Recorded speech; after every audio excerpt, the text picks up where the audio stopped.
doing a breakdown today of episode 2 of Netflix's version of One Piece. This is probably one of the most important episodes, I would say, because I think my favorite right now is the one with Mihawk, mostly because it's Sanji's. I like Sanji's and Zeph's story. Um, Also, episode 4 and 5 are really good. I can't wait to rewatch those after. No, 3 and 4. No, right, 4 and 5. 3 and 4, right? The ones with Usopp, I need to rewatch those because those are probably one of the coolest looking ones in this series because they have this horror aesthetic going on. A slasher film, I think, actually should be more appropriate way I should say that. So yeah, this this one is focuses a whole lot on Buggy the Clown and yeah, sorry. This episode focuses a lot on Buggy and Luffy's relationship and the relationship with Shanks, and we really see a lot more of Buggy in here, and that expands upon some of his, I think, dislike of Shanks, and I like some of it. I like the part especially. I'll get to it later when he really like he's got this chip on his shoulder and compared himself to Shanks. Uh, so this starts out though in a flashback and continuing Luffy's flashback some days after he's gained the Gum Gum Fruit's powers, and he's practicing with it in what's her name's bar? Is that Kyla? I gotta get these names. No. Off audio. Just like this. Yeah. Yeah, down. Okay. I think no, that's not Kyla. What's her name in this one? The barkeeper. In wait, is this Fuchsia Village too or Windmill Village? What's this one called again? Let me check here quickly. Uh so they're in this bar, they're in her bar still. Let's see, don't they say it's Windmill Village? Okay. I thought that was Fuchsia Village. Okay, anyways, in this part he's at the bar and he's practicing his he's practicing his gum gum pistol accuracy. I think he's already named it that, right? Let me see. Did he name it? Yeah, he called it gum gum pistol already. And my favorite part of this scene is there's something here they build up again with they give us the hint here with this what's her name here? Makino. Okay. Okay, that is the name of the bar. Okay. So Makino here is warning Luffy about how when you get the power of the devil fruit, you lose your ability to swim because Mother Ocean is. Let me see. No, here. No, that was my tab. Come on, get over here. Where did I say that here? It's the deal you make when you make one. Yeah. Okay. So this kind of hints here at something about, I think, the way she says this.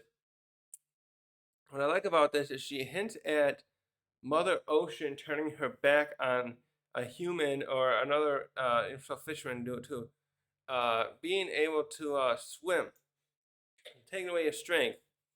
I find that very interesting because it's like, okay, does that mean Mother Ocean, the way she's saying it, or at least the way that people think of it in this in the One Piece world, or how she understands, how she's been taught, Makino, kind of here.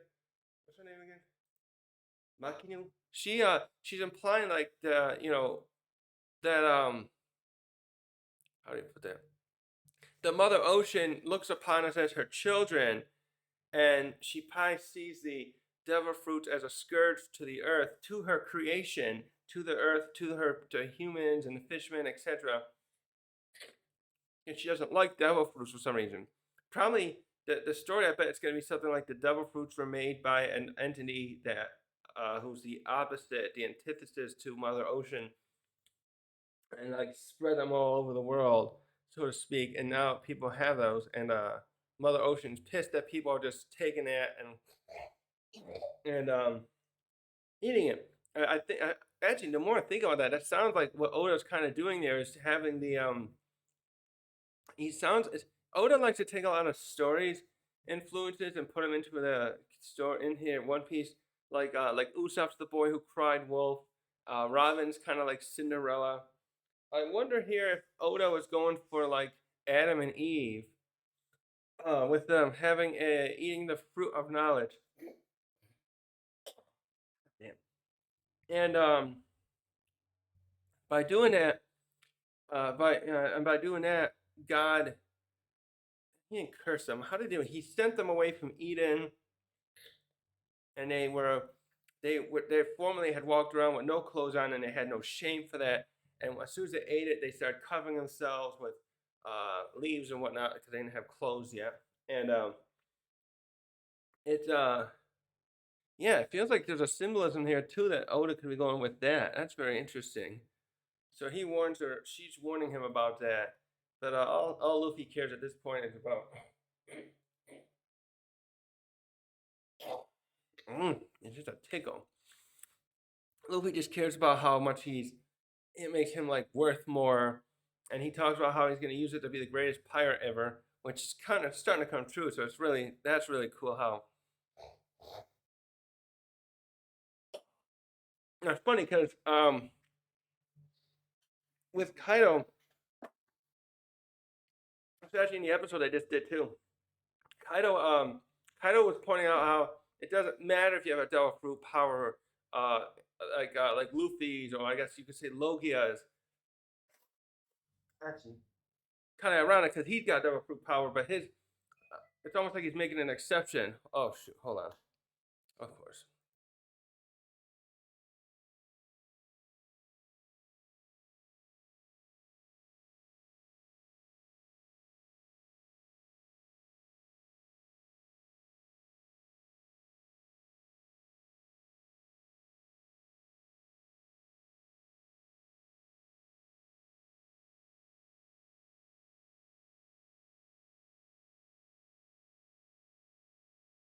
This isn't even on. Never mind. Okay, repeat that. Kaido. Um, Kaido only believes the only thing that Kaido believes matters is having mastery of hockey, and that devil fruit powers in of themselves are useless to take over the world. And he's not totally wrong. You got people like Buggy or Foxy that have great devil fruit powers, but they don't uh, have a lot of strength or hockey use. We're back to the hockey in a little bit with Buggy here in a moment too. But how do I put that?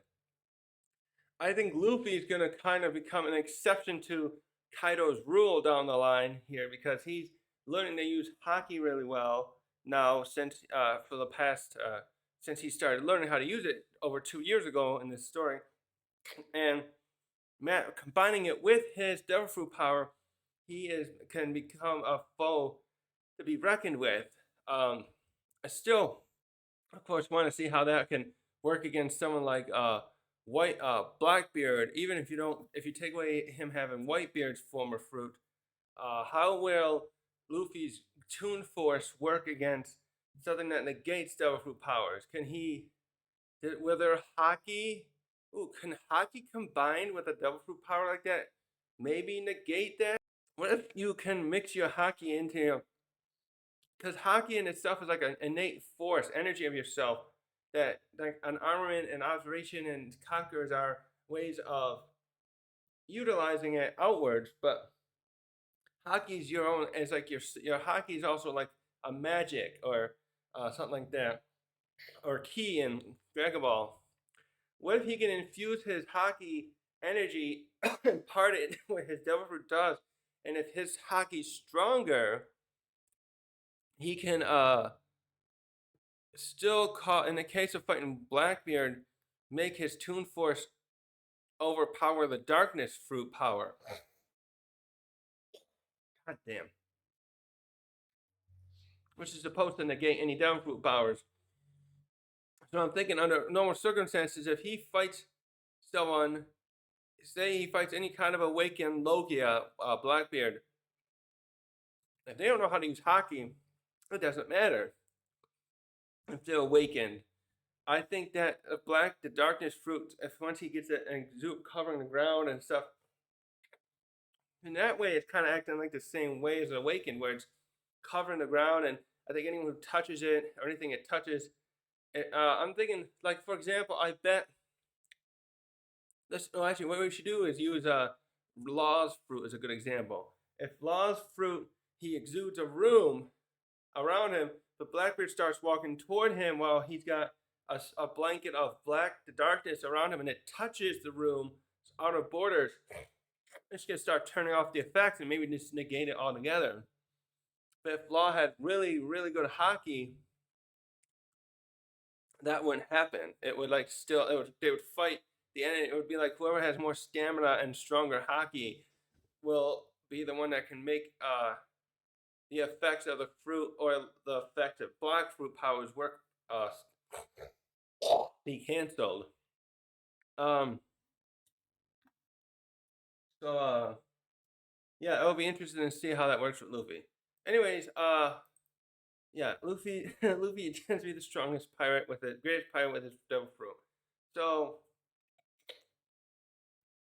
we just finished off this half of the this bit of the flashback by having Luffy upset that Shanks and the others are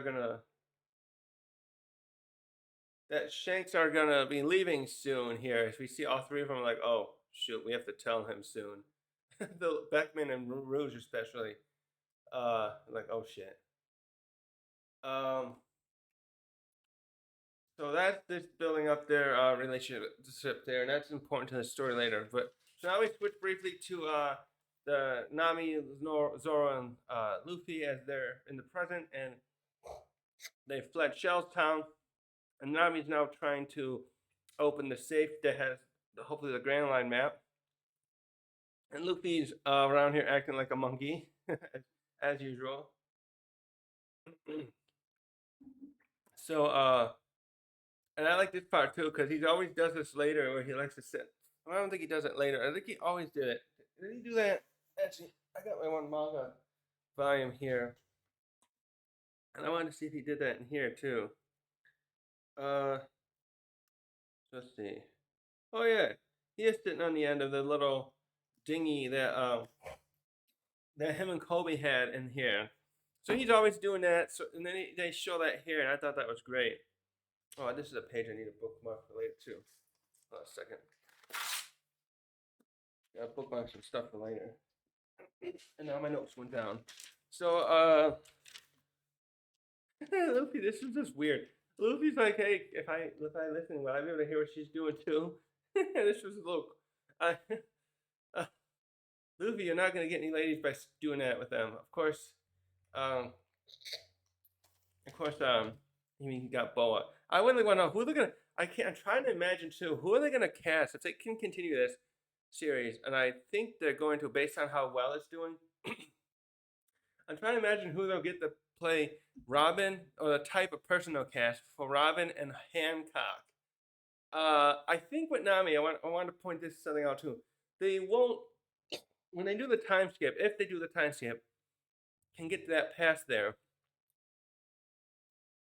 I'm sure they're not going to make Nami look bustier. Maybe a little, like she's not full. Maybe she's like 15, or maybe we'll make her out like she fills out a little more. But I don't think they should go that much further. Obviously, don't do it with Nami. Keep it like this. I think that would be the best thing to do. But with Robin and Hancock, I think they definitely should look for actresses that let's just say a little more well endowed than what Nami's actress is here.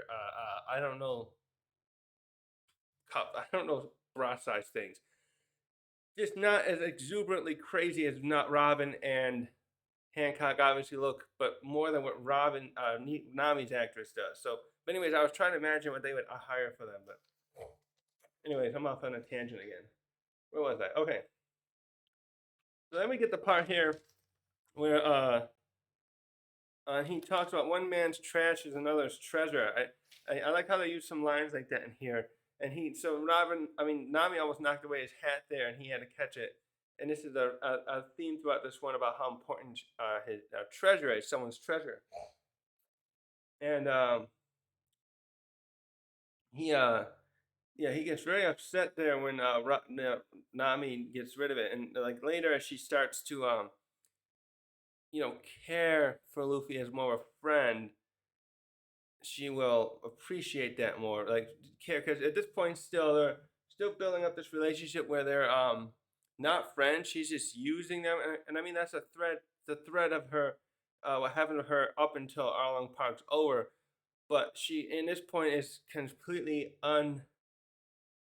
emotionally detached from her and him and Zoro here, so she doesn't give a damn. She even threatened to throw Luffy overboard. And Zoro's here with a new outfit, and I like this one. I'm trying to think if this is one he wears later. Actually, no, Zoro's outfit, it doesn't change a lot in the anime, does it? Or in the manga, except when side drawings that Oda does, right? So this one looks really good with him, the green and that red sash. It's funny though, because the only thing that bothered me about this is Zoro doesn't seem to have any other supplies with him. Never see him carrying a bag or anything. Yet he changes his shirt about 5 times in this season, and they look great on him. I just realized like where's he getting these from? Especially now, like this one. That they oh wait maybe he just found on a ship for those other guys. That could be that. I guess we'll just go with it. But I was just realizing if those were his own shirts, where was he keeping them? Now this is interesting. They have here. This is when they open up the safe, and God damn. You open up the safe, and that gold canister is the map. So it's probably some kind of canister, I guess, to keep it waterproof and whatnot. Now, there's two things other note of interest here. The one thing that's one we can't read much of, but actually, I wonder if we could zoom in on that. Hold on a second. One thing reads like, uh, confidential. Let me see. How do I zoom in on here? I know there's a zoom with my rotate. No. Back. Wait, no, not that one. Give me a second. Should have read this first. I just forgot to. Wait, confidential. Wait, let me just rotate the other way. Confidential. Oh, it gets too blurry. Anyways, I wonder what that paperwork was. That confidential thing is that is in there, but we don't get to see that unfortunately. The other thing that's important is this is where we see the only time I think we ever see Kuro's wanted poster without and like what I mean is the show overlays them every time they introduce one of these pirates, Mihawk, Krieg, and Kuro and Buggy. Now it gets shown in here, but over their introduction. But Kuro's like bag of shell sound wasn't up there. We saw Django, we saw Cavendish, etc. But this is, I think, the only time they show a bit of Kuro's actual thing, actual poster. So apparently here it's a memento Morgan's is keeping because he still believes he caught Captain Kuro, and that's how he gained his captain rank. And so they even had an actor present that in the last episode.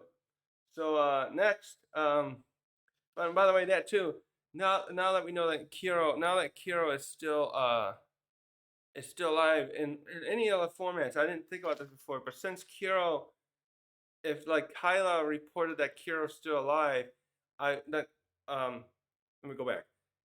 If Kuro at this point in the story when Kuro is presumed dead or captured by Morgans, that would mean all the wanted posters are taken down in marine bases throughout the East Blue and anywhere else they may have put them. But if Kyla and her staff or whoever, the others that report that he is still alive, I wonder if we'll ever see like his wanted posters placed up again anywhere. If they must have done that then if Kuro's still around. So, anyways. So at this point we get a great view of the East Blue.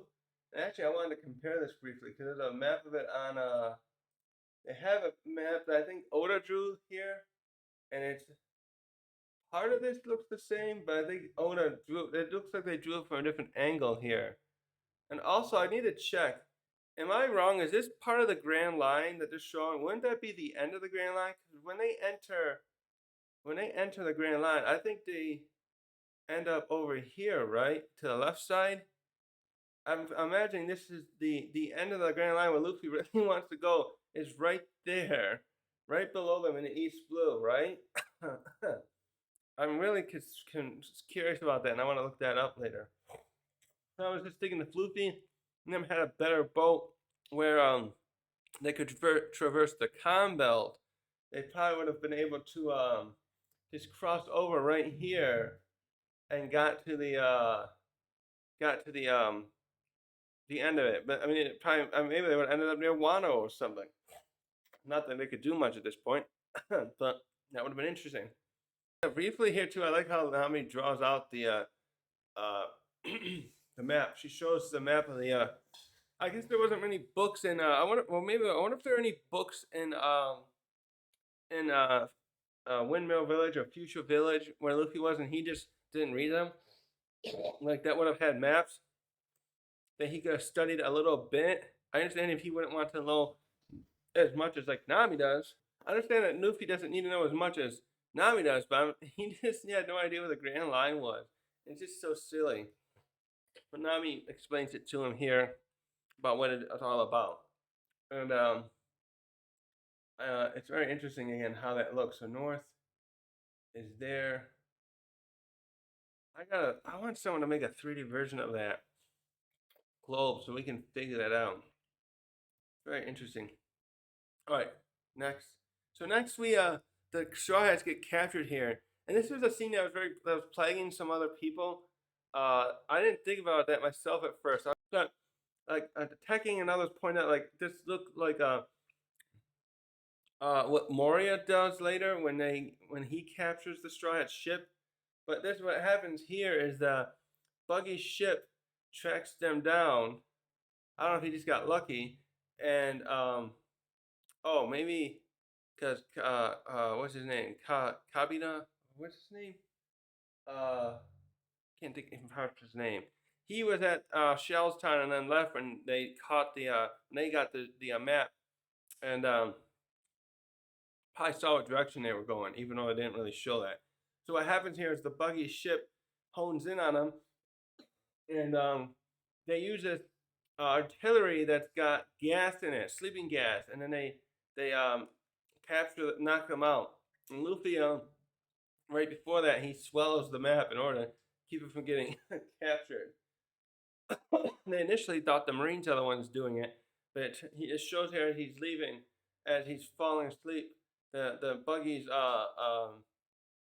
Jolly Roger. And here's the so each of these episodes too have these great little titles that do different pirates. I think the first one is the only one that does Luffy's, and the other ones like this are like Buggies, obviously. And one I think next will be Usopp's, and maybe they do Kuro's after that. So I just really like how they put that effort into making these unique ones for each episode. So now when you get the Straw Hats here, and they are in a crate, and initially they don't know where they are, and then they find out they're at this circus place, and I just like this scenes here too, where we get to see there's the guy in what's his name on a unicycle. He does a real good job on that unicycle, by the way. Damn, I can never do that. And then you got the crowd cheering, and you got other performers coming around, like this guy blowing the fire, and the ones coming down from the ceiling I just showed you, the tightrope. Then we see what's his name? And I thought he was the second mate, but this guy's actually the first mate. What's his name? Moji or something like that? Yeah.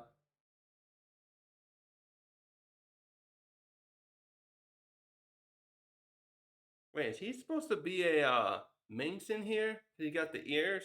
They always say that's his hair. So this is one of the big changes here, though. Is Moji in here isn't very threatening. Instead, they have him out here uh, in front of the crowd. Um, he's using those little I don't even call those. I can't think of the right word to cue the crowd to uh what do you call those? All right. Anyways, Moji here is that his name? Kabachi and Moji. Oh, it is like Moji. So Moji here, they have him less threatening for uh appearance here. And it actually shows ears there. I just realized, because I don't think they showed his ears in here. Wait a minute. He didn't have ears. Where is he? Oh wait, no, his ears are there. So it's not. He is wearing the fake ears in the manga. I thought that maybe he could have been a minx.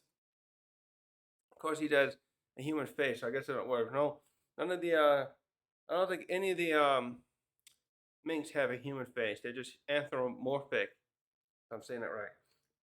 So Moji's here, and he's running, holding applause and laugh type signs throughout the whole series. He doesn't pose much of a threat to, or any threat, I should say, to the Straw Hats in this version.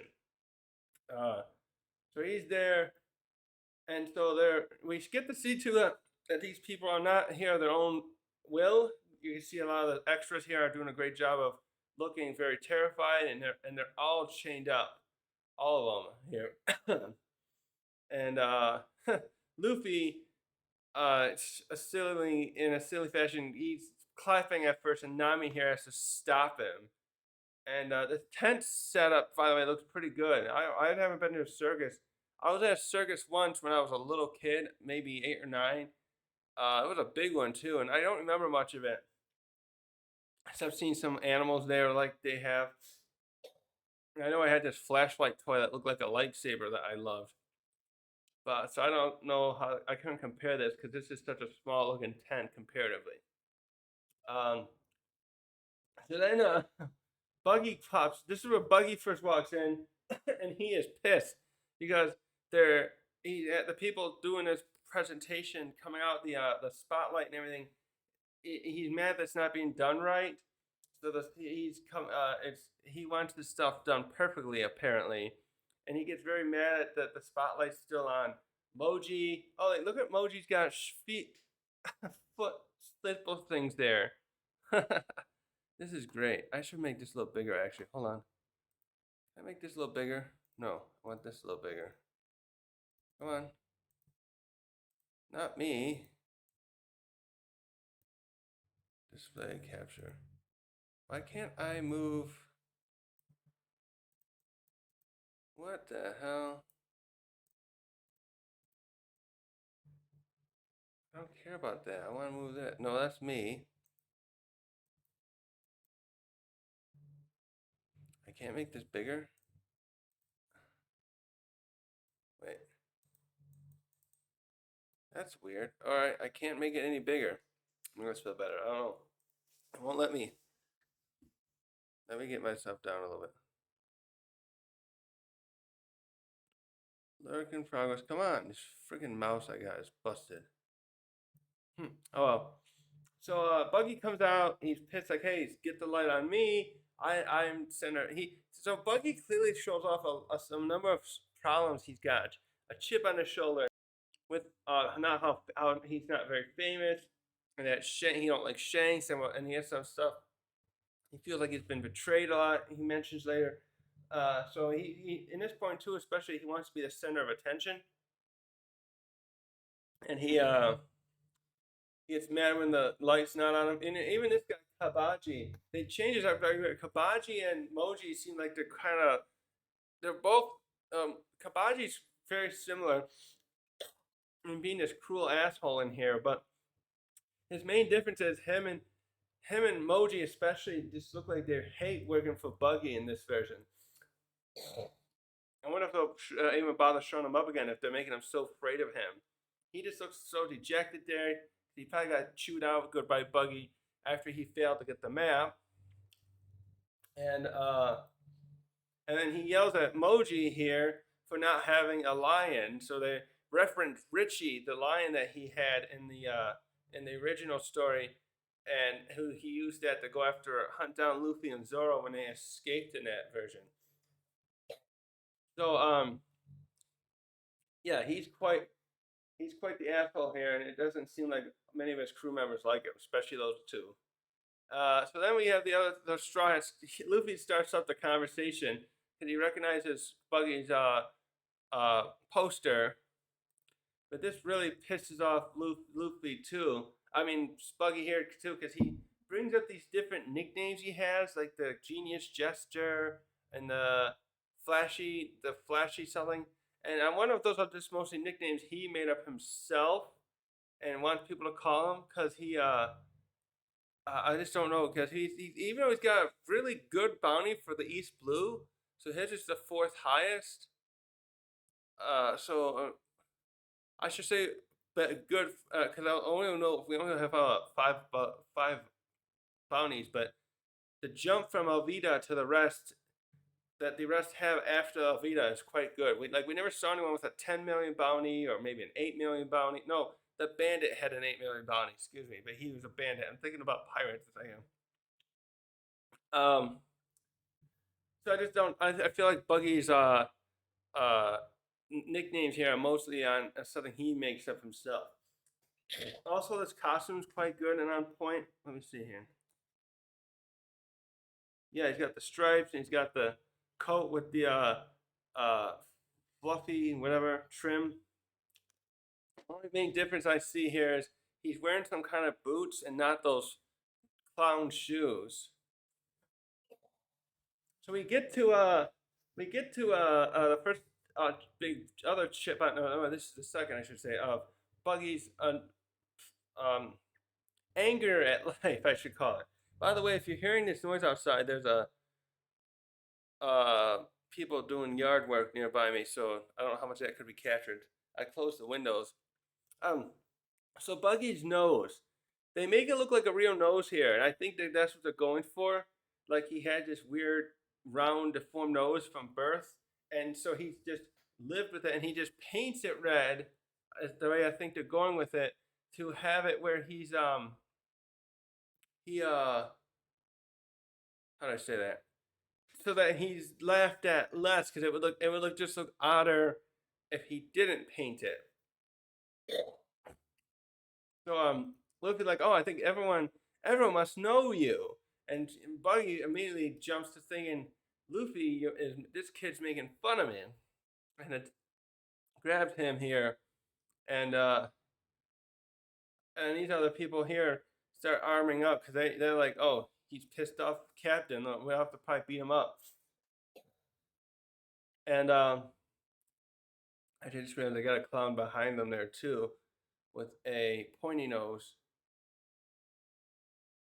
Um, yeah, and this makeup job, by the way, looks great, and so does his hat there. It looks like it's some kind of felt looking stuff, and but the hair on the top, I guess, is supposed to be. I thought maybe it was supposed to be his real hair. They're implying it was, but later the hat's off, and it's just the hair on his head is still there. The hair under the bandana. Sorry. So it looks great overall. But then Luffy and like, no, I wasn't making fun of you. And he tried to touch the nose, Buggy's nose, but Buggy smacks him there. And so where does that go next? Hold on. So the next thing that happens here is wait, does that happen first?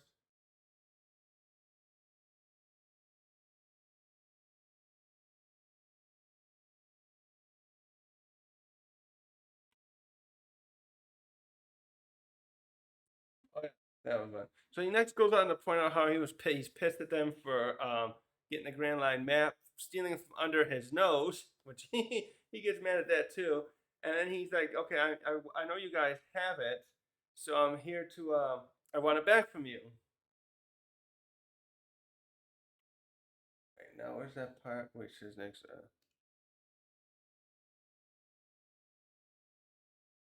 Oh yeah, so he calls them all nobodies, and so Luffy's like, no, I'm not a nobody, but he doesn't realize how he technically is because he's not well known yet, and he brings out how he's gonna be king of the pirates, which makes Buggy get quite the laugh, I could say, and he talks about, no, I'm compared to, you're nobody compared to me, because he starts talking about how he's got all these people that work for him. He's got his wanted posters are his wanted he has wanted posters of himself. All the Marines have them all over the place. And then he goes on to talk about here briefly how with this group, and once I have that map, I'll be able to become the king. And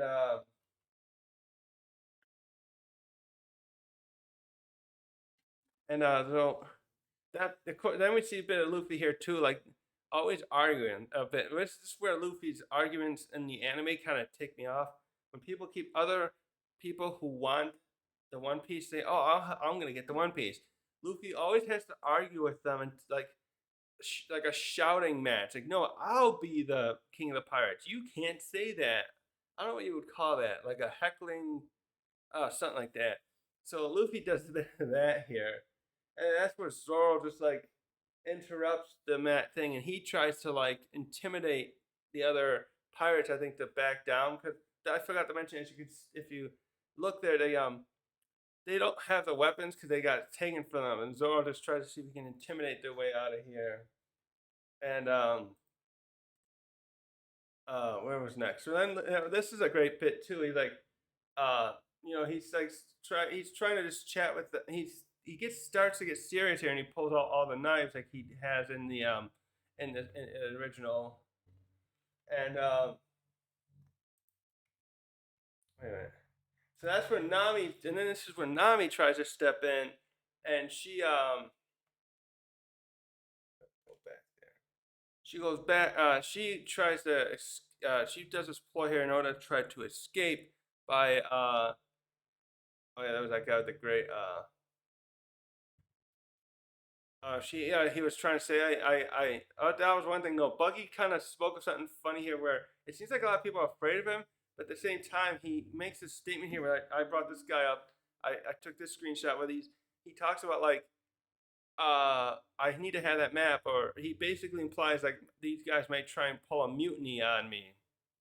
So that's where Nami she throws Luffy's hat in the air, so Luffy has to stretch and grab it. And she was trying to pitch the actually she was trying to pitch the Buggy like, hey, you can have him join your crew because he's a freak like you guys. And then she tries to escape here, and this is where we see this was in the trailer, and I was guessing at the time that this was Orange Town, and I was correct. So we see that out that their tent is set up near the like probably the downtown area of this community, and he's already destroyed it using his buggy ball artillery. And this is where we start getting a little hint of Nami's own trauma with what happened to her village. What's the name of her village now? Um, Shoot, now I forgot. I thought it was Orange Town, but I think that's this place, right? Hold on. East Blue. Wait. Ocean Village. Da, da, da, da. Wait, go back. Where are they? Go Kingdom. Go Island. Ratier. Oh, Koshuachi Village. Okay, yeah, yeah. Orange Town is this one. It's funny. I thought that hers would be Orange Town because of the orange tangerine or Tangerine Town or something like that, but no. But anyways, yeah, we get to see her a bit of a trauma here because Arlong did similar shit in terrorizing her town via his the fact that they're super strong. But Buggy here has this decent artillery called he calls it the Buggy Bomb. By the way, did he make that himself? If so, I must say we should give a little credit where credit's due with Buggy.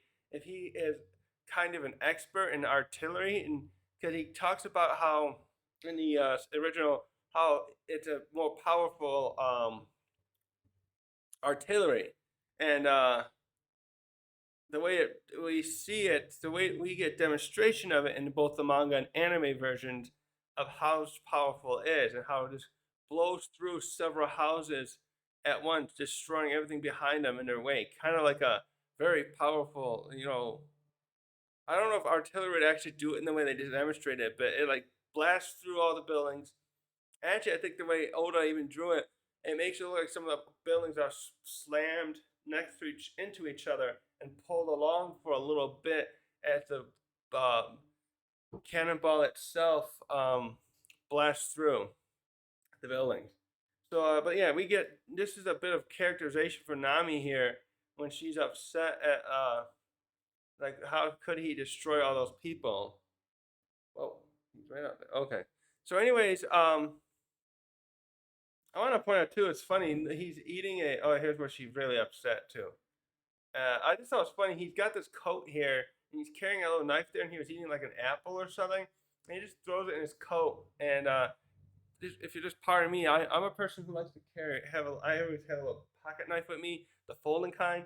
I just thought it was funny that he throws this knife that looks like it's a little one type that can't fold in there, and I was just thinking, damn, that's gonna stab you. I know stabs can't hurt you, but I could like looks like just not good safety with a blade. Hey, wasn't there more? Okay,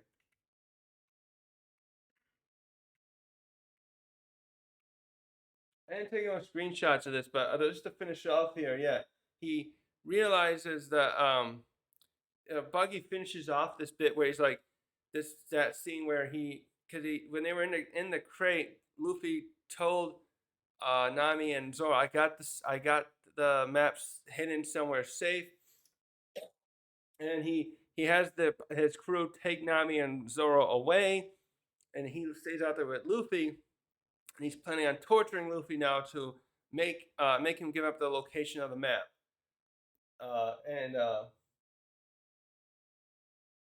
And actually the funny, interesting line that Buggy brings up that's important later too to the rest and later in the story. He talks about how his eyes and ears everywhere, and yeah, that's important to later part of the season. So now we switch back to we get a couple scenes here with Kobe, and we get introduced to wait, when did Garp show up in the first episode yet? When did Garp first show up? Yeah, at the very end of the last episode. Excuse me. So Garp now arrived at Shellstown, and we get another great shot of this town they used.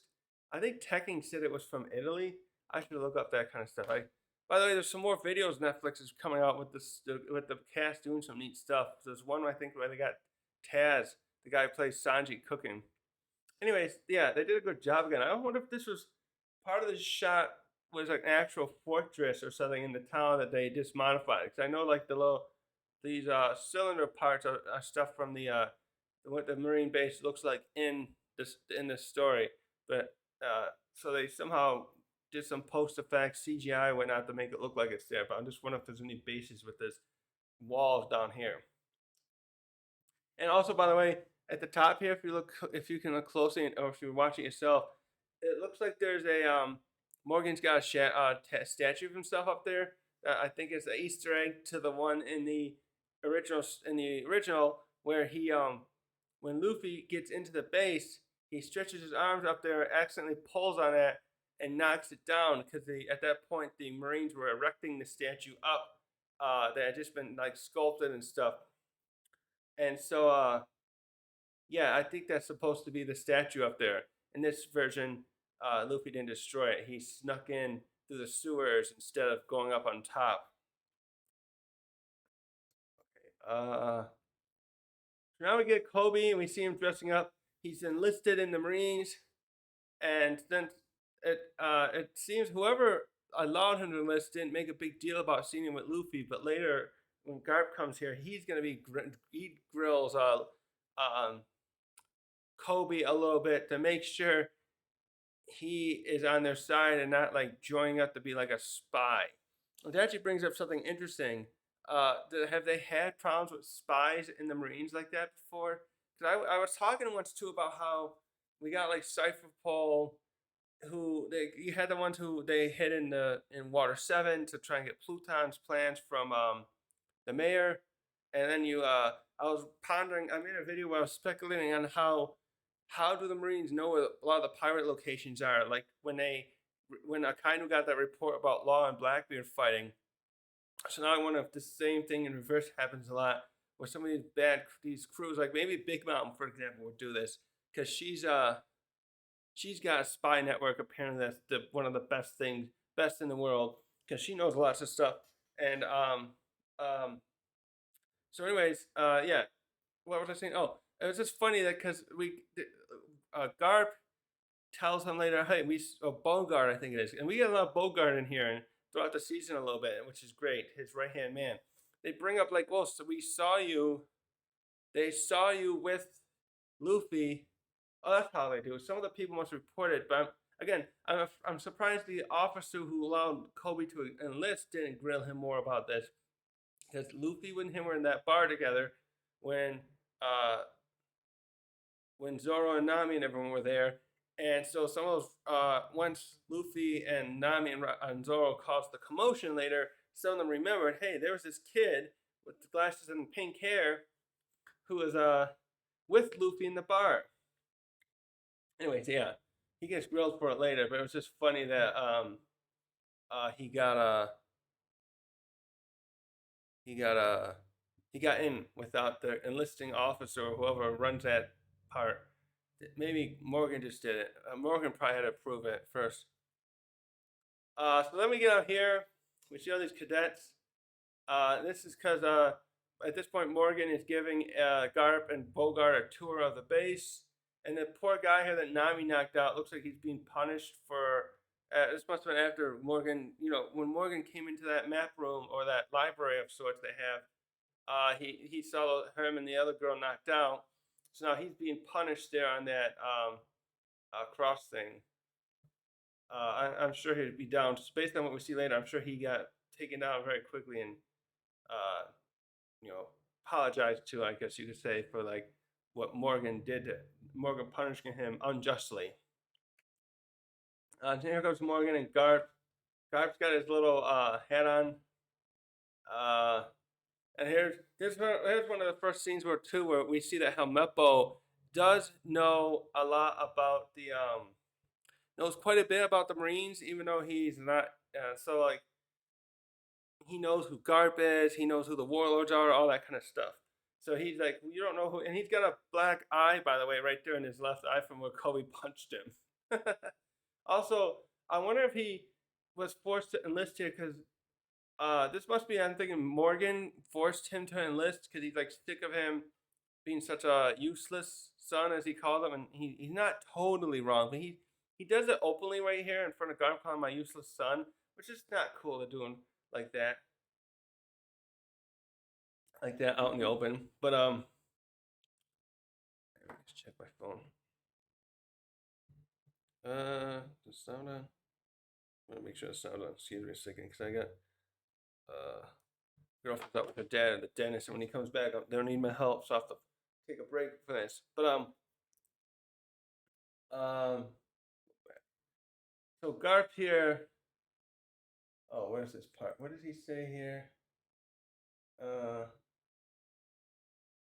that's right. So he starts questioning. Oh, that's right. So Garp here starts questioning Morgan, like, okay, what happened? That's right, because they get the report from. I'm sorry, I'm thinking about the buggy stuff so much I forgot some of these plots. So Garp here is questioning Morgan, like, oh, you let these pirates escape. They got an important item from your safe. What are you doing? And you can tell through this scene that he really starts seeing through Morgan's incompetence, and Bogart too. Neither one of them are falling for his shit. They know he's an incompetent. Oh, he's got a little medal there. Is that for capturing Kuro? Is that what they gave him? All right. So what happens here? Yeah, I got this.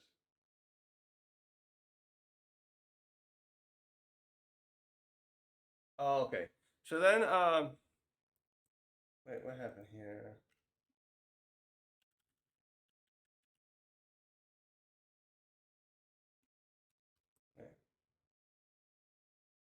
How did he say that there? Wait, no, go back.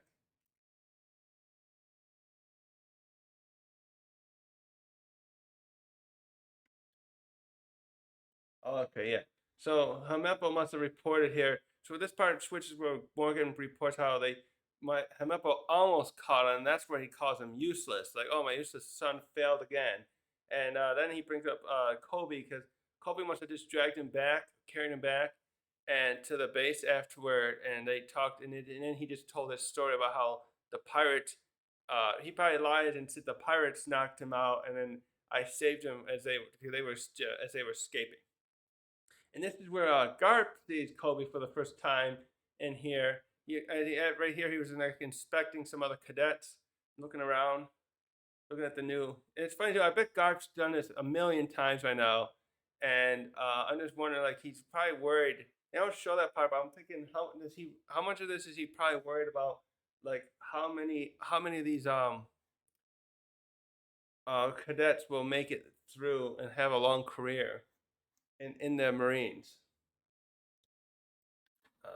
Just back up.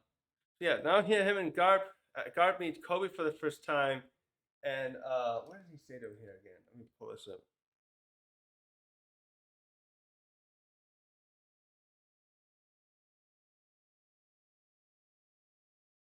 And he yeah, so he just ends that scene with him looking at Kobe and realizing he's hiding something about what happened with the Straw Hats, because he knows this is Luffy, he's gonna end up talking to him to try and get him to make sure he doesn't know anything useful and make sure his loyalty is to the Marines, etc., etc.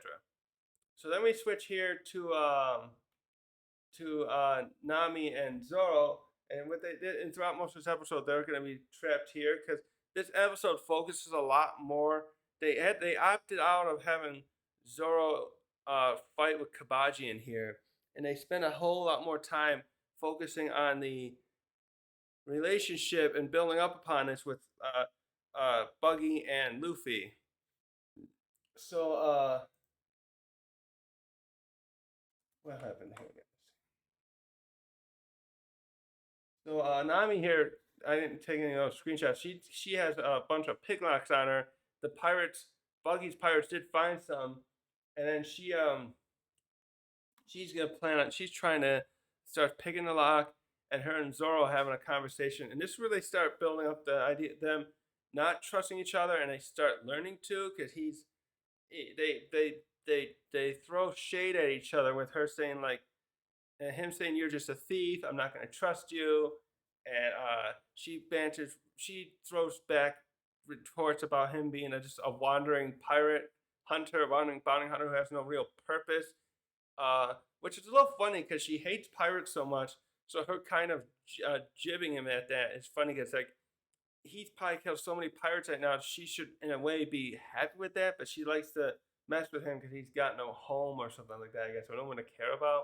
I think she doesn't bring up anything about caring about anybody or having friends. They have a conversation about that later. They do a good job. That's one of my other things they do really good in here is they do a great job in building up uh, the relationship of Zoro and Nami, especially. They do good overall with Luffy, of course. I would say only Sanji got a little shafted in this, but just because there's not enough screen time left over by the end of the episode, they get him to have him talk with them. I'm sure they'll be able to do more of that when they get to like, uh, especially like Little Garden maybe. I know Little Garden, him and Zoro's rivalry really heat up, but they do great. This point here is just with them, uh, getting not getting along, but it's a rough start, you could say. Uh, let's see. It's funny too. They put her in like a little bird cage thing, and then they just tied Zoro up to that circling thing that they use to like those acts where they throw knives, and we'll see some of that later, but done in a different way. Uh, then we switch out to where Buggy's attempting their first attempt at like torturing Luffy is to do the kind of thing where they pull people apart, but this obviously is not working because Luffy's at first they make him sound like he's screaming, but he's actually kind of enjoying this because the stretching, especially given the size of the tent, I suspect they could stretch him enough where it would hurt eventually. But in the circlement they got there, which looks like it's about 40, 50 feet, it's not enough. And he's just laughing there.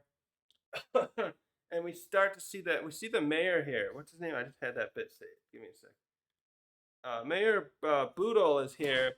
They have the guy with they give this guy the exact hair, the wig probably, and this is where Buggy's like, okay, this is clearly not working. What do I do?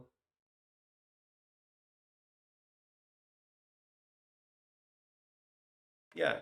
So Buggy's here trying thought he could try and get Luffy through pain to give it up. But then he starts realizing this is not gonna work. So what else can I do to force this guy to break it? So then he starts changing his line of questioning, and he's actually very clever at this. He's like, okay, you're like a little boy who wouldn't last 5 minutes in the Grand Line. Are you trying to impress someone?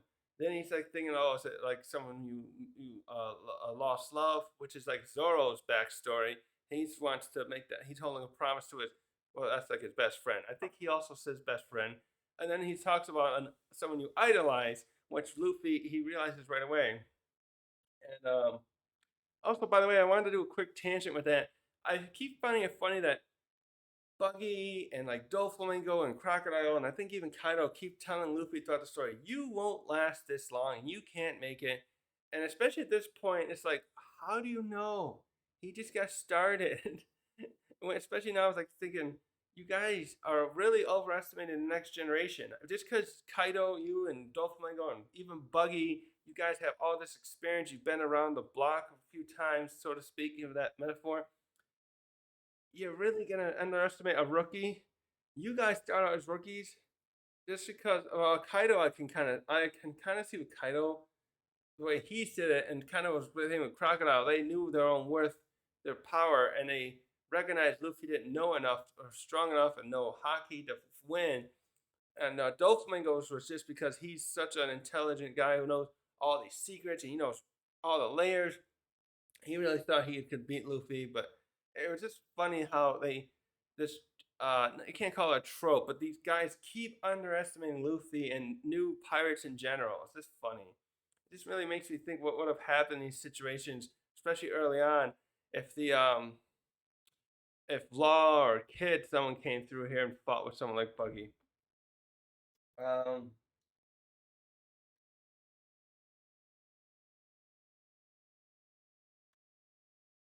okay, so yeah, this scene here, he gets.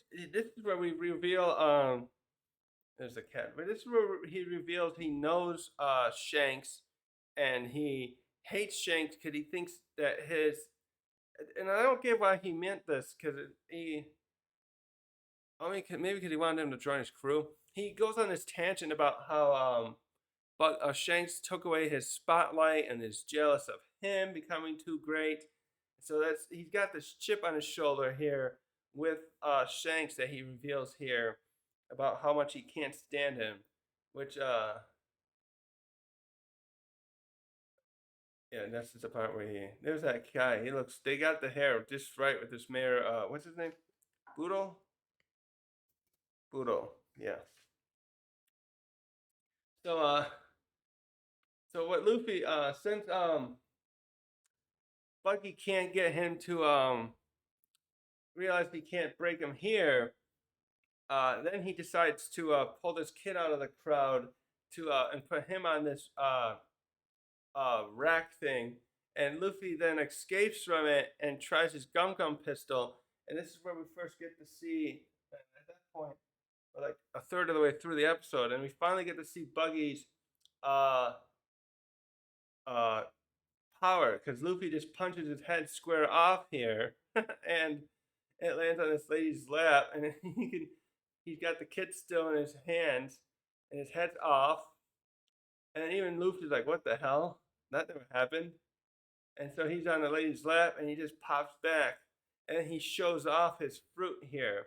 And I like the line he uses. He talks about he does that Humpty Dumpty thing. He's like, "Oh, you can take me apart." I'm paraphrasing now, and I'll just put myself back together again.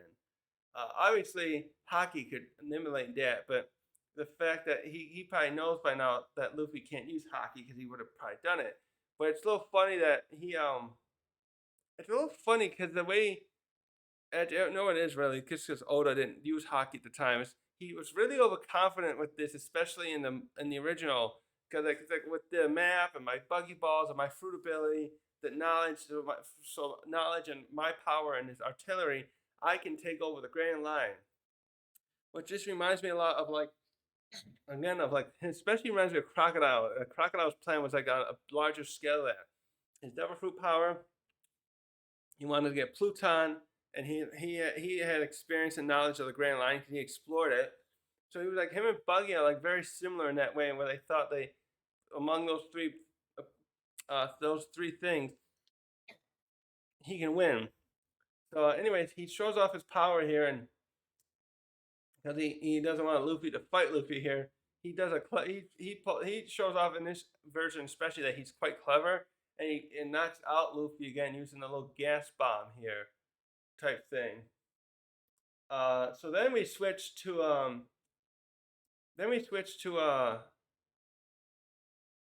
well Kabaji Kaji. Hold on a second. Let me listen to his name here.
Kabaji. Kabaji? Kabaji? He is Kabaji. I'm gonna say Kabaji. I think it's supposed to be like that. Close enough, actor. So he goes in here, and what we get happening here is Kabaji gets a backstory here where him and Zoro know each other.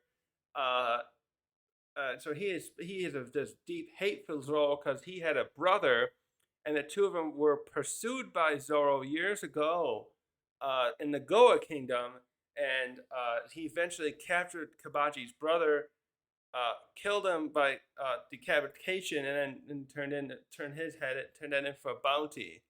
And so Kabaji here starts toying around with Zoro here by spinning that thing and using the throwing knives. I think this actor actually is throwing some of these. He looks pretty good doing this. And Zoro, meanwhile, is trying to keep him distracted though too, because Nami's still trying to work the key on the lock. So was there anything else with that I wanted to add? Yeah. By the way, I think the costume looks really good again. They did a great job with this one, especially the guy's hair. Everything about this looks great. I think he's actually riding that unicycle, so it looked really good. Also, so now we switch back to Garp and the next scene we get with Garp and uh, Bogart and Kobe. And a nice little detail here is this is the door of Captain Morgan's room that he cut into when Nami and Luffy are in it, and they sort of get repaired with just some plates over it right now, metal plates or something. That was a nice little detail. And also, I don't think what I did. There's a cute part here too where they have Garp feeding his Denda and Morgan's Denda and Mushi. He did a good job making it look real. Also, and there's also this painting here. I don't remember if this was such a great shot of this before. These paintings in here, they must really make Bogart and Garp so infuriated to see this guy self-important in doing this shit. So this scene is about where Garp he grills Luffy. Him and Bogart grilled Kobe to make sure he's not a spy working for Luffy or any other pirates of sorts. So he brings up his past about Alvida and how he didn't want to bring that up, so they wouldn't, because he was afraid they wouldn't let him enlist. So they start feeling sorry for him in that capacity. But then they're just making sure he wasn't like working for Luffy. So and then Garp start. This is what Garp gives one of many lessons that he wants to impart upon Kobe about telling the truth, no matter what, basically. So I feel like that's something that you have to be careful how you do that, because sometimes the truth can make others get in trouble or something. It's just I think there's gray areas with that kind of stuff, and they ended up pointing out, like, talking to each other about how they can tell that the real problem here is the space, that Morgan is a problem.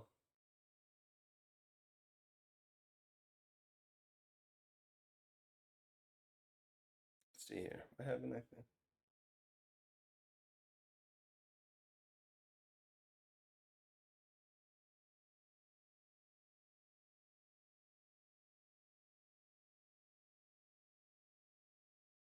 What did he say here about that?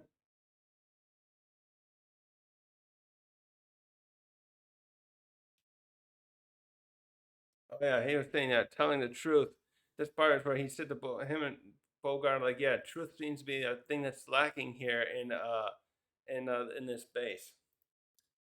So now we switch back to the flashback once more in the of Luffy, and so what's her name is what's her name again? Shoot, Makinu. Oh god, I'm not gonna keep looking back. I gotta learn to write these names down. She's trying to comfort Luffy because he's depressed because he Luffy thing. The one thing that Luffy's kind of Buggy kind of does hit on, I think that does bother Luffy a little bit in this episode, is he really wanted to go with Shanks as a kid, and he hasn't seen him since. I think that's the main thing, because he kind of gets over the first part, but he still seemed a little upset when Buggy grilled got cornered him on that subject a little bit ago in the episode.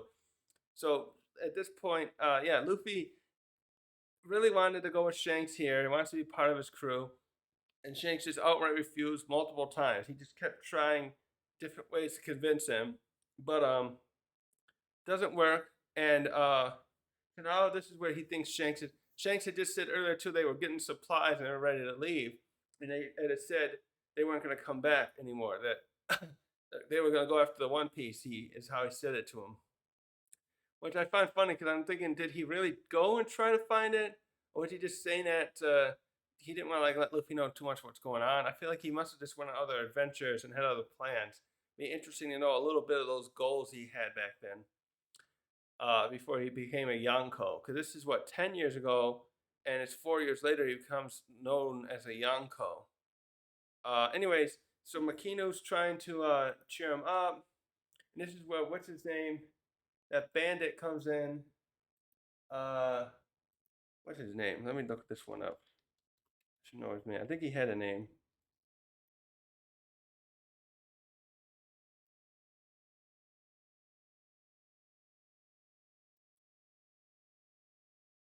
Haguma?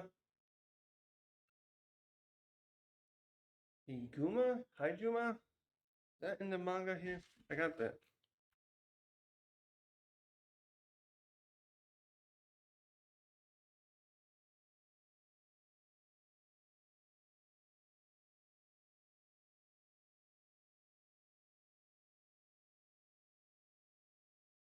Hujuma the bear.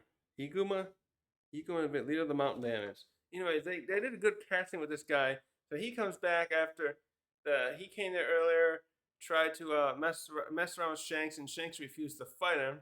Mostly because I think he just realized the difference in their strength, and just he started just mopping up the mess this dude made. So now this guy comes back. By the way, his sword looks strangely too similar like Shanks. Like, come on, couldn't you make a different? Didn't he have a sword like that before? Wait, now I gotta look again. Oh, he did actually. Okay, never mind. That looks very close to Shanks's. I mean, Haguma's in here. Except he has it on. It looked like he had it on his right hip in the manga. Huh. So he comes back, trying to be being looking, kind of taunting I can't say her name. Wait a minute. God damn me. What's his name?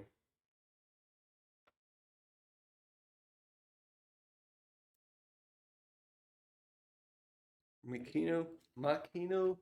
He starts taunting a Makino a little bit about being like a shit bar, but Luffy gets all upset with him in here, and I didn't make the screenshot of that, but he tries to tell this dude to get out because he's just sick of seeing him, and this guy's Higuma is about to kill Luffy before Shanks shows up again, and this scene is really good. It's one of the better, really good because we get to see a bit of in the original when it happens when this stare down happens. And it happened in the town, not near the bar, but good. It's good enough. Uh, in original, Ben Beckman takes out most of these bandits, and Lucky Roux killed one. We still get that though. So Shanks comes back to defend Luffy. It's like I don't know what this timing was either. He came back just in time. And by the way, too, he's wearing basically I noticed the same footwear Luffy does as an adult. It's funny they're having he's not wearing those. I think he's wearing sandals all the time too, and like Luffy does. But they changed both that out for both of them. So he comes back, and this is where he we get Lucky Roux comes and shoots one of those guys, and this guy looks so good as Lucky Roux in his spit. Uh, I'm sad they didn't try to do something to make him look big, like muscular, like not because he's really tall in the original. But other than that, although my minor nitpicking, this guy looks great as Lucky with this smile, and he even goes so far in here having him hold a lamb chop all the time, and he even fights with it in this scene, and we get this great action scene. So he's there, and we're gonna see that Beckman and Yasab are waiting right there too. They're all waiting to back him up, and he gets wait, what happened there? He gets pushed back fighting. How's that happen again? Oh yeah, so yeah, the other bandits come fighting Rue, and he's knocked back, and that's where we see Yasop and Beckman waiting.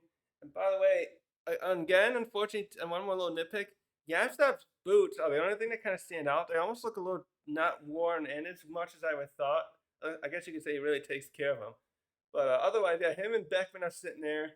They're just chilling. Yasop's even got a beer there, and and then they get up and start helping in the fight. And again, there's Lucky Roux carrying around a beef lamb chop. I think it's really a prop one. But he does attempt to bite into it before this other bandit comes behind him. And then two of them all start getting up and kicking ass here. Beckman's got this large shotgun, like old school looking shotgun like thing. Yasop's wielding pistols. I mean, Rue's got a pistol too, but he mostly in here uses his lamb chop for like melee combat. And at this point, we get a great scene too of how Yasop's shooting skills are. As he's trying to get this guy here off of Lucky Roux's back, but you don't want to hit Lucky Roux because he's straight on. So he uses this pole right here and ricochets it, right? And they even have a little blood effect that was neat. And then Yasop, he's wielding dual pistols like some kind of a. This reminds me of something too. What's that other one? Oh, maybe Trigun or was it? It reminds me of another manga or anime I saw where another guy wields his guns like that to block swords. And Yasop here is using that to block sword attacks while he's shooting people. And then there's also a great scene here where him and Beckman are working together and just shoot all these guys together. While Roux, and then we got Lucky Roux here coming again and bludgeoning people with his goddamn um, uh, lamb chop. So now after that ends, that ends this. I didn't take a screenshot of that, but it ends here with after they defeated him, Higuma had escaped while his men were taking was fighting. He escaped with Luffy in this shot, and then the four of them realized that they let him escape. So now we switch to now we switch back to Buggy and Luffy, and now we see that what Buggy's done is he's put Luffy in a tank. This is very clever, by the way, and I don't think everything was done. This kind of reminds me of what later they do with Crocodile. Crocodile does this later with Luffy and the others. But he's got this small tank and he's filling it with seawater in order to try to force Luffy, because obviously he's a devil fruit user, so he has to weaken him. This way, he's gonna try and drown him, and then he's like trying to convince Luffy, give up the location of the thing, and I'll give you a position on my crew if you and you can serve me. He basically says, which is where it really pisses off Luffy because he's like he doesn't want to serve under anyone. Uh, let's see. There was a part. Where's that part where he says?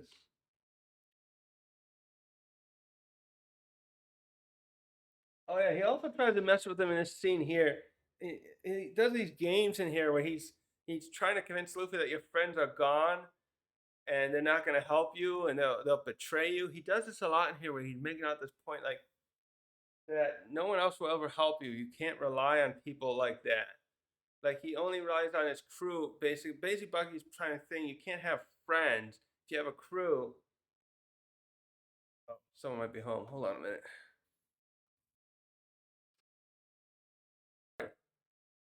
To finish off this little bit too here, I don't think I said this as I was doing this a minute ago, but a minute ago. The one other thing that Buggy tries to say here, I know that was interesting to get into Luffy's head, is he calls him a freak and says, you're one of us. No one else will care for you. You should join with me because that's why we'll take care of you because we're all freaks." And again, talks about, I'll be the king and you can serve under me. And he also goes on too to say, Buggy goes on to say like, "Oh, when I'm king, everyone will love me." So he really shows here too that he has a problem with like he wants people to love him, but he doesn't know how to make friends. And then Luffy chastises him by saying, "No, that won't work." And it's just like when you're trying to find their show here, you can't make people smile and enjoy your show. You have to tie them down to force them to enjoy it, and then have the fake applause and the signs and everything. So Luffy and him are really getting into each other's head here, and it's awesome to see how they're dynamic. That they both want to be king. They both want to. But Buggy here is having this opposite problem. He has like an identity problem with who he is and how he wants to be loved. Identity is like what I want to do in life and how I want to treat people. Well, Luffy's like he knows exactly who he is and his goals, and he won't compromise those and compromise his dream of by serving under someone else. He'll get it, and he knows he can make friends. Where Buggy's upset that he can't because Buggy too goes on said something earlier about everyone always betrays you. Uh, so we go to the last flashback here because I didn't put the screenshot in, but he after Buggy here is Luffy denies him again to give up the map. He starts turning on that water pressure more to maximum basically, and Luffy starts to drown in it. So he starts flashing back to this bit here because this is they start like sinking it where he's gonna drown here almost. So he's first out there talking smack to this guy and annoying the hell out of him, and then they get out there. Oops. And when they get out there too far, the Lord of the what is it? Lord of the Coast shows up here. Is that what it's called? Lord of the Coast, I think.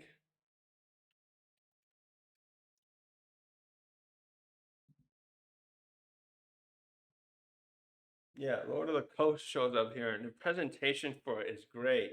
The CG right here shows him circling around, coming up out of the depths, and oh, you silly cat!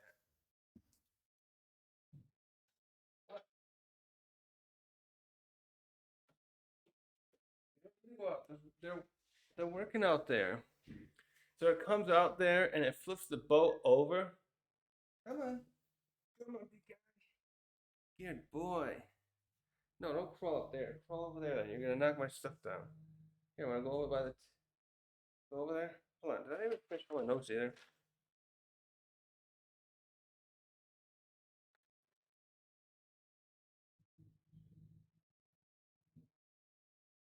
Oh yeah.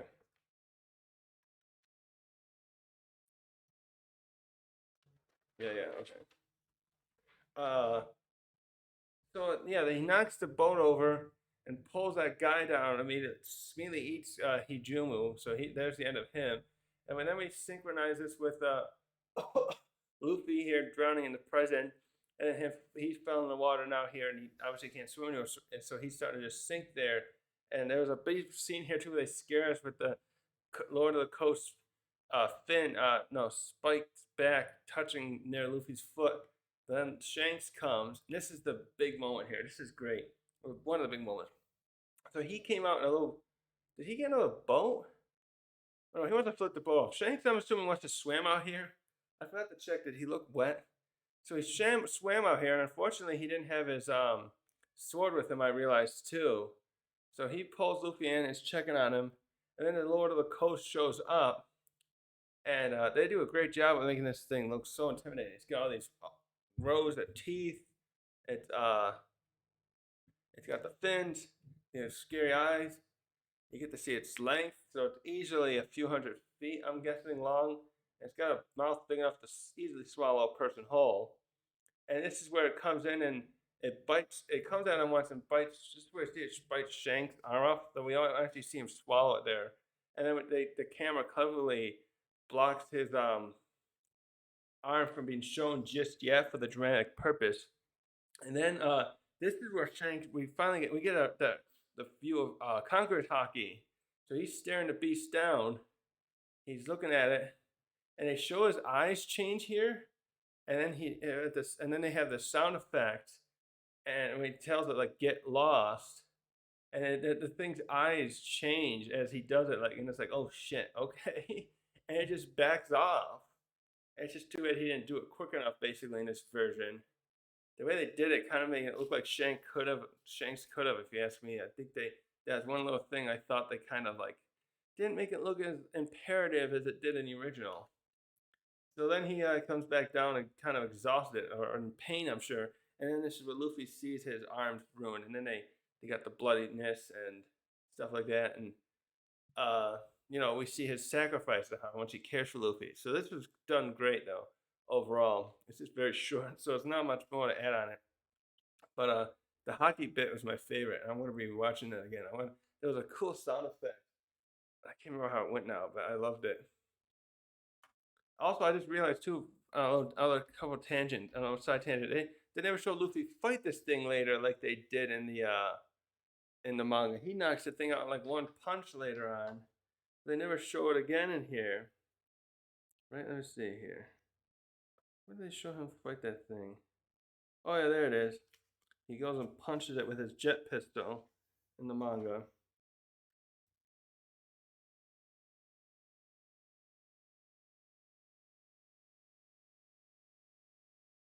Yeah, it's like the same size basically too. They show it with the mouth about to swallow Luffy and everything. So they never showed him punch it out, unfortunately, in that version. In this version.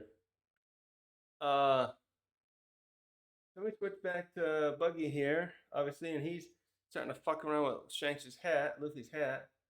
Let's see. And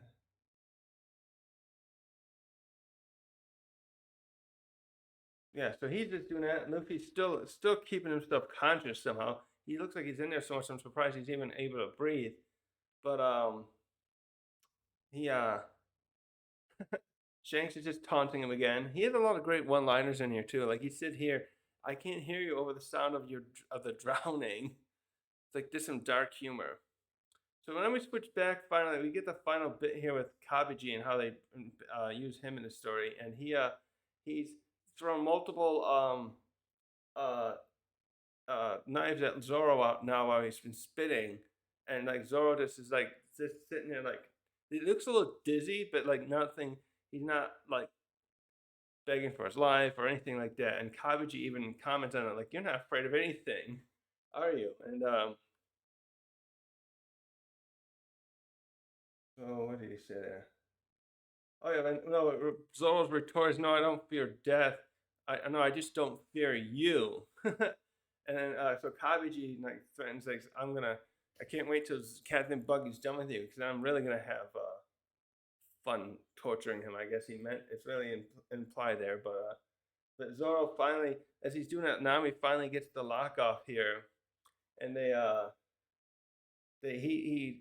she like kicks Kabaji here, I think, into Zoro, and he grabs him with a throat lock and just knocks him out.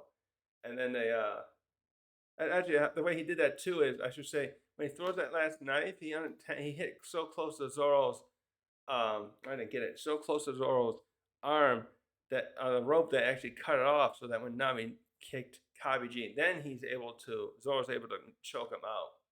And we get this little moment too here where like, oh, I forgot to bring that up how he said that earlier. Like, oh, you got a plan.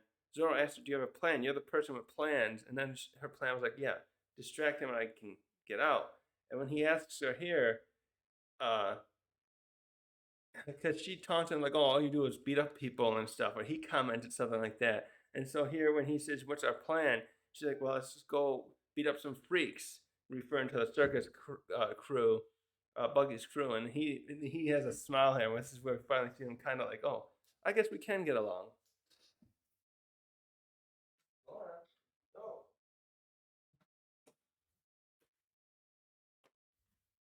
Uh, what's this bit here?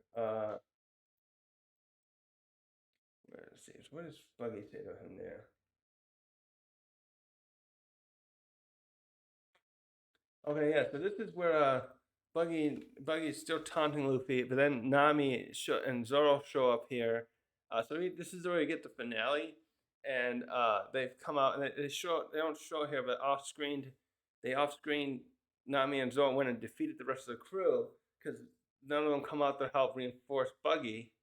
And she breaks the oh, I didn't take a picture, but she takes her staff and cracks the glass here, and and it allows him to escape, and it forces him to throw up the map back up.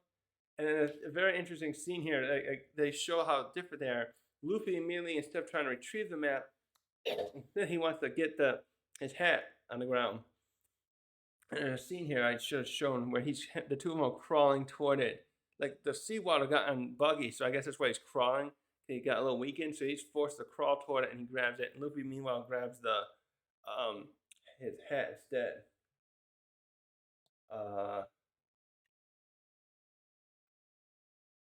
So now when he gets up, he sees Nami and Zoro start circling him, and so Zoro first takes the initiative to try and fight Buggy, but now because that's right, he was wait, did he not see that he had the fruit just yet in this version? Let me see. Yeah, because they were in the back. So Zoro doesn't know yet he can't cut him. This is where he starts trying to, and Zoro he just tries these different cuts here, and he just pops right back together each time. So he does these double slices and everything. And where was that? Oh, come on, cat! You were just in here.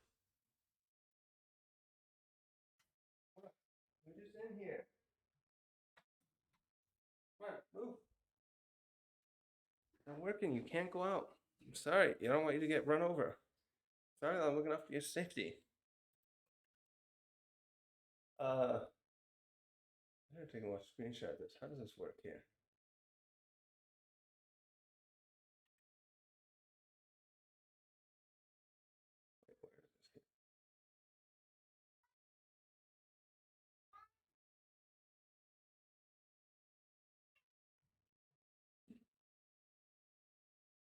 So then he start what Buggy does here. He separates himself and uses his that way he uses chop cannon. He has chop cannon here at one point. I think this is it. And he starts doing he's creating a storm of his body parts, and he starts catching them off guard because he's moving so fast. Like they first are successful at blocking some of um his parts trying to kill him. Then he hits Nami in the gut, and one of his foot forces Zoro the double guard with his two swords, and he's pushed against the glass panel here of the cage, the thing that Luffy's in. And yeah, actually I got the screenshots here. That's where she's punched. He's blocking with the sword. Oh, that's where she's punched there, and he's forced back.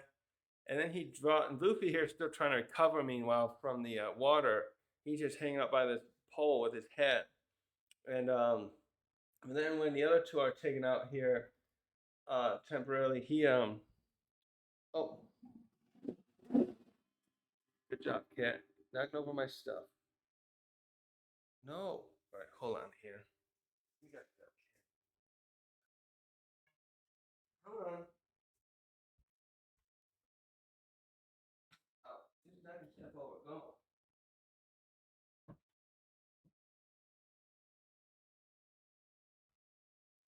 Jesus, I gotta check my guitar.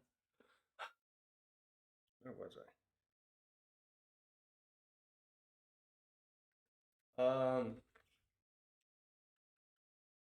Yeah. So he takes them out. He's weak at taking them out temporarily, and then Luffy tries to get back into the fight here, and he tries to punch him again, but um, oh wait, that's right. So first of all, here before he does this, they show how he's emulating Shanks because Buggy sees him there, threatens like, "I'll come finish you off once I take care of your screw." And he does. He's saying Luffy repeats the line, "Hey, you can," and he does it his own way. Shanks was like, "You can pour a drink over me. I will let it slide, but don't hurt my friends." And his is he just says it. Luffy says it like, "Oh, you can try and drown me in seawater, but don't threaten my friends." So he attempts to punch Buggy here. This is I think where he does the chop cop cannon, right? Yeah. Just see here.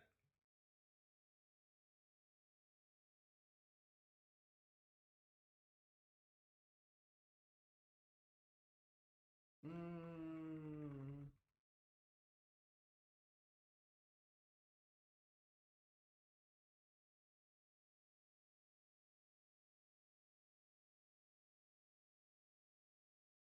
Oh yeah, see how that went. Yeah, I had to refresh myself. Sorry. So this is where he does the chop cannon, and Luffy does a good job here initially, of like blocking and jumping around and dodging himself. But when Shanks is able to how did he grab Shanks there? Come on. No, he had him right there, right? Let's see right before that. Oh yeah, he had him pinned down here. He pins him down right there, but he's not able to get a punch in, and that's when so Buggy gets one of these his arms and knocks Luffy aside and takes the knife and shoots his head, and he almost gets Luffy right here. He's trying to choke him to death. I'm surprised too because Buggy didn't seem that strong, but he's got Luffy pinned down good here, and this is where Luffy gets the idea. They improvise here the different version of what happened in the original, where in that version Nami ties up Buggy's parts so that they can get rid of him. In this case, he's looking at Luffy sees all these crates and calls out the Nami, and she catches on. Oops. And her and Zoro start knocking parts into these crates and locking them up, so he has nothing left to fight with, and he ends up looking like this bit that they had in the manga or the original, where he's got nothing left because the other parts are locked up. And then this is where Luffy pulls out his bazooka attack, and it knocks Buggy away. And then we get this nice sentimental moment here. So yeah, this fight I should slow down. The fight there was good. We it was a lot shorter. Instead we got Nami and Zoro fighting round one, then Zuffy trying, and then them working together again as a team to beat a single opponent. Really nice how they keep doing it in this. So and we get this nice moment here where he gives her the map, and he's showing that he accepts her as a navigator on his crew, even though she hasn't agreed by just saying, "Oh, you could keep it because you're the navigator." And then Zoro's about to leave, but Luffy's like, "No, we gotta do the right thing and help these people." So they all start unchaining them all, and then we get this good point line here where the mayor's like, "Oh, are you our new?" Are you our new uh, uh, overlords, or I forget the way he called it. What did he say in here? How does he call it?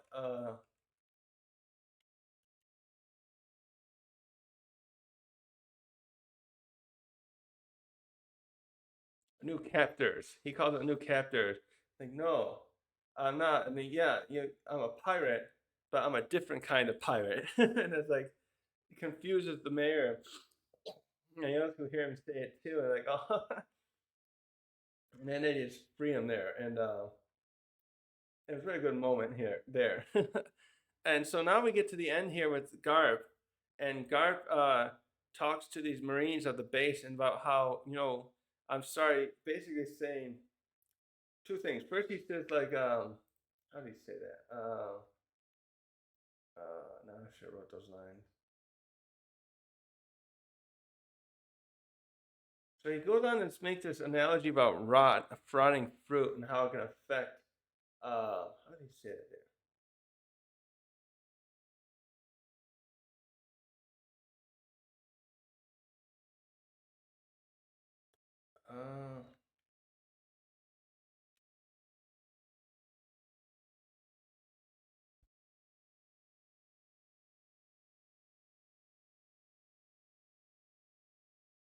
Yeah. So he's making an analogy here about rotting fruit, and he was referencing that to like that this bit the Marines can't effectively do their job either with bad leadership like Morgan's, and we see him have Morgan laced up, tied up down to that thing.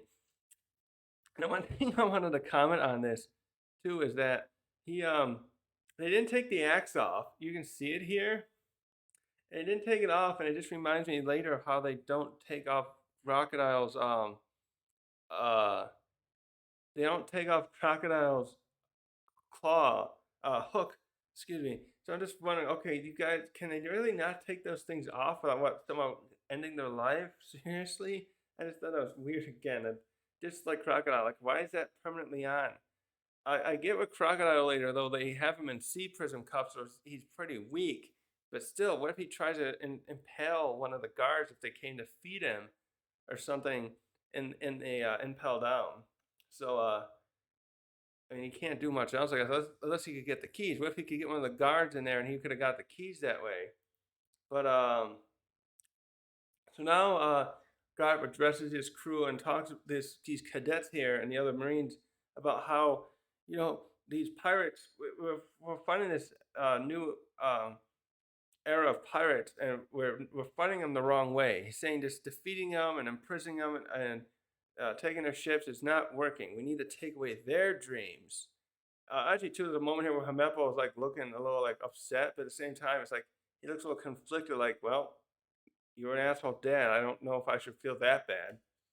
So, so Garp just starts to think that we're gonna.